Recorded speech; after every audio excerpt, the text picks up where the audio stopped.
cons for both animal and human participants within these programs.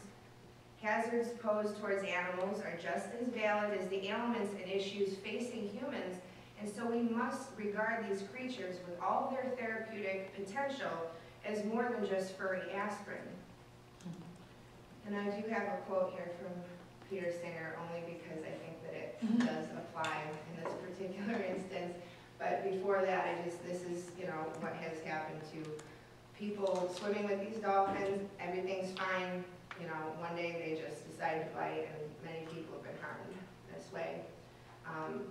Again, my PowerPoint's out of line, but this is just an article which shows that studies have been done showing that the dolphins who have been interacting with humans in a very close proximity for extended amounts of time have bleeding ulcers, show their actual, they're just upset, they're grumpy like anybody with ulcers would be. And here's the quote that I think, it's not so much a statement as a question, and I think that it's a valid question that we should all be asking. If possessing a higher degree of intelligence does not entitle one human to use another for his or her ends, how can it entitle humans to exploit non-human animals? Now, the fact that animals can provide us with therapeutic benefits is not reason enough to justify their exploitation and use as therapy tools. With our ever-growing understanding of animal behavior and cognition, a serious reevaluation of animals and their role in our lives is long past due. If we hope to nurture the human-animal bond and realize its full potential, animals must be afforded the same ethical consideration as their human counterparts.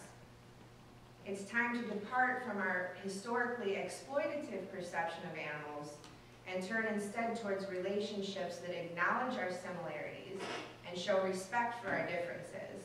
After all, those differences are that of degree and not in kind. And just briefly, I don't know how much time I have left. Does anybody know how much time? You're doing fine. Okay.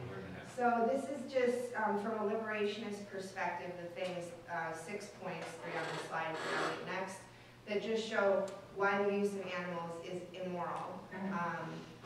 And also, we hear a lot from people that are part of AAT programs as, either therapists using animals or people that are benefiting from the programs. We also hear from animal welfare groups, but it's rare that we are able to hear from a liberationist perspective. So this list here has been adapted from Rima Danielle Joma, who is an activist, animal liberationist, and also a therapist, and so she holds these points dear to her. I also subscribe to many of these points, and so I'm not going to read them. I think they can be seen, but obviously limitations of freedom, life determination, the training process itself, the social disconnection as is obviously intense and obvious when you're looking at the capuchin monkeys and the wild animals, but also with dogs and pack form their suffering too when they're taken away. Injury, obviously, and just the use, instrumentalization of these beings and objectification of them. And that's about it for me.